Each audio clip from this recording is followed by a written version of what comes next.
Well, I have spent a little bit of time talking about how I pulled off a 4-minute sermon 2 weeks ago.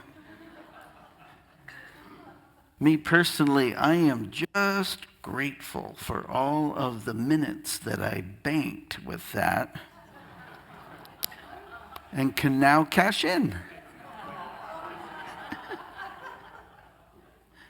Just kidding.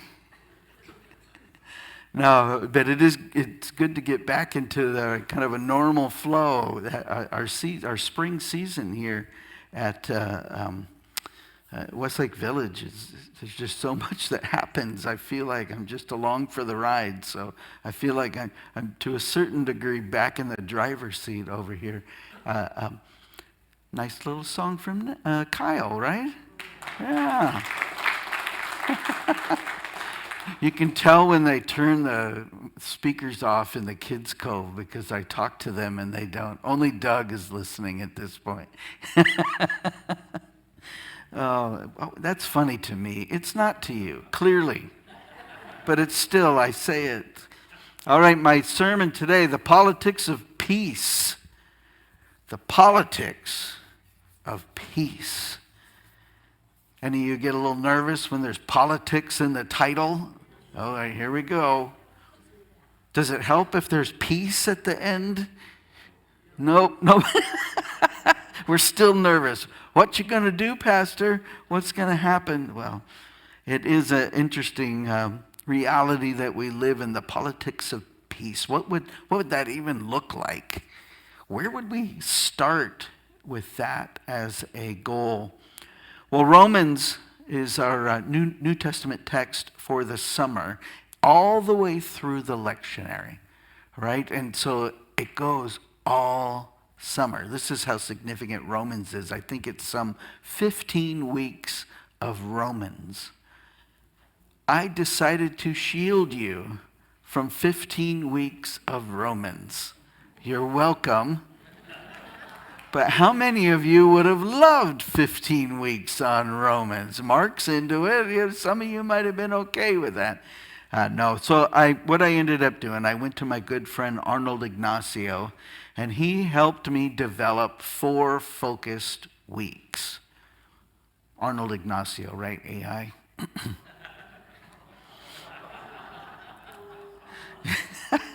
I thought y'all might know who Arnold is. I've mentioned him 4 times now. But Arnold, he's helping me out. I just to take 15 weeks and figure out what you want to do in 4, it is helpful. Well, there is a reason that Romans is given this kind of attention and respect in the lectionary. It has a reputation for being Paul's most comprehensive text, right? If you're going to try to figure out what's Paul all about, you'll probably start with Romans. Probably why it's the first in order in our scripture as well, despite not being the first written. It has also been a text that some have found a little bit oppressive in the sense that Paul is now kind of shaped and defined his thinking to such an extent. Now it's getting sharper and more defined. And if you would argue with Paul on something, you might not feel as affirmed. You might feel like this text comes a little too heavily. But I think sometimes this thinking, that oppressive thinking about it, it makes us not realize that Paul's text in Romans is really very inclusive. He's working hard to open Christianity to everyone. And so in that sense, maybe theologically tighter, more strict, maybe not including as much, but in the reach, in the desire to offer Christ's love to the world, it's very, very inclusive, especially when you factor in his context and how people understood faith and reaching out. It's a passage that is addressing living with and or under authority. Living under authority, a thing we wrestle with in 2026 here in the United States. And when we use the word law, our minds kind of go to government, right? Even when Paul writes law, we kind of knee-jerk go, oh, government. He means government. And then you think, oh yeah, how much are we really responsible for the laws of the land? How responsible are we supposed to be? We're called to love, not law, right? We're Jesus people. The thing is, Paul was probably talking more about the way that the direction that faith was going, from the Jewish faith into the Christian faith, that evolution that he understood. It's not the contrast generally, at least in this passage, between faith and government. It's more about faith and the church and the governing authorities of the church. We've talked about how the Jews in ancient times, for them, living faith meant following the rules, following the law, right, of the Jewish faith. And so if you were trying to be faithful, well, you would be told, follow the law, follow the rules. But Paul feels that Jesus is telling us that it's a little more simple than that. Now, for those of you following at home, I said simple, not easy. But Paul is telling us that we can focus on the spirit, if not the letter of the law. And what's the spirit of the law? Well, love is probably the word that best encapsulates that. Listen to how he says it here in the passage that Boyd read for us. Owe no one anything except to love one another. For the one who loves another has fulfilled the law. The commandments, you shall not commit adultery, you shall not murder, you shall not steal, you shall not covet, and any other commandment are summed up in this word, love. Love your neighbor as yourself. Love does no wrong to a neighbor. Therefore, love is the fulfilling of the law. Right? So in some ways we could argue that our projecting this into a love versus law contrast isn't really giving Paul proper respect. That's not really where Paul is going. We might even be missing the point when we start doing that contrast, because as Paul describes it, he seems to be saying that love is like the umbrella rule for all. The law falls under love. Living out love, the law is an extension of that. He's going meta, right? As the young people say. He's going up a level in the sense that the law is under the law of love. But for many of us, as I pivot, this is not new teaching. This is where I'm landed as I was writing the sermon. I'm like, I've preached this already here before. You guys have slept through this one already. I'm like, so what are we doing with this? How are we going to wrestle with this? Right? And as I said, the faith that Paul is describing, it's more simple, less complex. In the way we're not talking about eating and drinking and where we work and days of the week that you do this or you do that. It's not that complicated. It's just basically, is law living into what you're doing? Are you embodying love your neighbor in your actions? Is this an act of faith? Well, tell me how it speaks to the godly love for a neighbor. Right? So the difficult part isn't in a lot of ways about the understanding, the complexity. Right? The real question is about the difficulty of living it, especially when that situation is difficult. I found some reading from a scholar. His name is Israel Kamazandu. He teaches out of Kansas City at the School of Theology there. And he talks about how the Apostle Paul emphasized the centrality of a renewed and transformed consciousness and mind. Kind of bigger words. Let me say it one more time. The Apostle Paul emphasizes the centrality of a renewed and transformed consciousness and mind. This scholar, he sees Paul inviting us to see love as this pathway to a transformation in our hearts, in our souls. But Kamazandu, he also is recognizing the difficulties. He writes, growing into love is hampered when we treat each other poorly. Right? Not a difficult concept to understand. Growing into love is hampered when we treat each other poorly. He continues talking about the uphill battle for this transformation when we are in oppressed and oppressor relationships.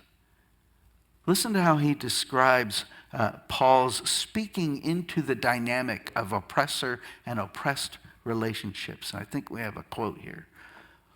In other words, both the oppressed and the oppressor owe each other a different love, one that leads to a restoration of divine or genuine relationships. It is clear in these verses that love is the grand ground on which everything grows and flourishes, but more work has to be done, especially toward humanizing the other.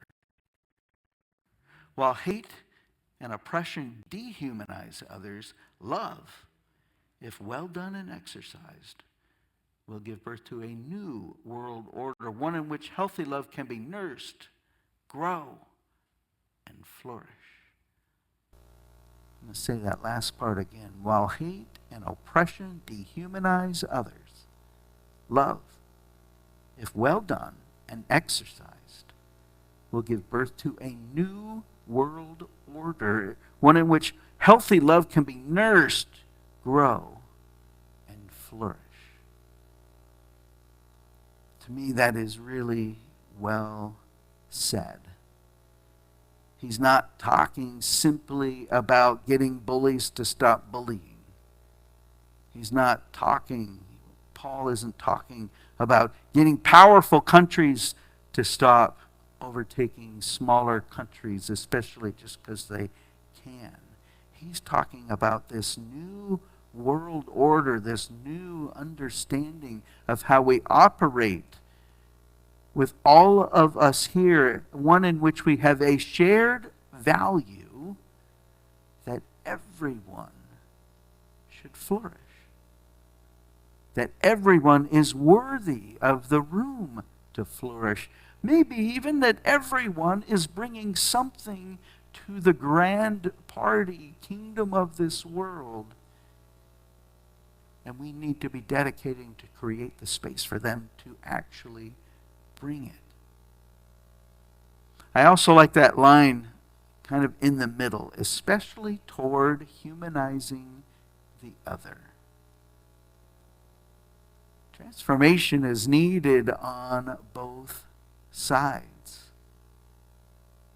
not just on the side of the oppressor. It's needed on both sides and in both directions. For Kamazandu, this is the law of love that Paul speaks of, the source of transformation that allows us to live together and to live better. And again, it sounds simple, but is it easy? Some of you know I've been at our annual conference. We are United Methodists, after all. And we are divided into groupings around the country called annual conferences. Ours is Southern California, Hawaii, and some other islands.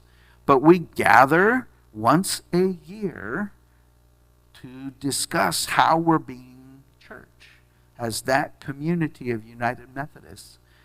And we meet together each time because we're a connectional church. And we feel like part of what we bring, part of the way we live out our faith is in owning this value of being a church that holds together. A church that is connected and has a shared identity, even if we're not all the same. We are still United Methodists and we are connected. So this year, I should show you. Yeah, we were astonished. That's why I got my shirt on today. It's not that I just went Casual Friday on y'all. This is my annual conference shirt. Me and Callie got them. We have evidence. All right. In any case, at this annual conference, we did what I would call a brave thing. We went to draft a statement about the Israeli-Palestinian situation. How does that make you feel? Right? Now, there is a complex situation. Right? You're talking about a small community living fully within a larger nation. Many would say that nation is oppressive to that community. Others would say that oppression is with good reason. The entire nation is surrounded by countries who have challenged its existence. And Israel, that nation, is supported by bigger countries who support their presence, which is how they're able to stay in the midst of all of that. You're also talking about a land that has been taken over, has been overrun, has been given back, and then taken again for at least 3,000 years. If you were to go back, and I think Pastor Walt did this with some of the Bible study, if you were to go back and ask yourself, well, whose land really is it? It would be an impossible task for all of the history that has gone on there. So, a complex situation, to say the least, and we were drafting a statement. A community of people representing all of the United Methodist churches of the CalPAC annual conference. It is a big task when you consider that not all United Methodists agree on everything. Not all CalPAC United Methodists agree on everything. Not all United Methodist Church of Westlake Village United Methodists agree on everything. But we enter in to create a statement that we're going to share. The process is called holy conferencing. Here's how it works. A statement is submitted with a request that we own that statement as an annual conference. Then we go through conversations, we go through processes, we meet in smaller groups that kind of go over the statement. We finally end up in the larger group to go over this statement. And it was about a page and a half, if I remember right. Callie was there too. I'm going to share that with you sometime this week. We just got back yesterday. I didn't have time, but we'll let you get a look at it. But in the larger group, what happens, but some people were talking about it being a little too aggressive in its language. And they were bothered by that. So they dickered and bickered for a while, and finally they gave somebody the power to go do the amendments that you would do. And they went out at lunchtime and did all these things, and we came back, and I tell you what, there were a lot of amendments. It was a lot of changes. It was boom, boom, boom, boom. So then we dickered and we bickered, and you know where we landed? Original statement. And we voted that in. I don't know if this voting is what truly discerns the Spirit's desire. But I do know the process is undergirded by at least some of this transformed mind and heart that Paul is talking about with love. The very fact that we do this speaks to a respect for the other in the room.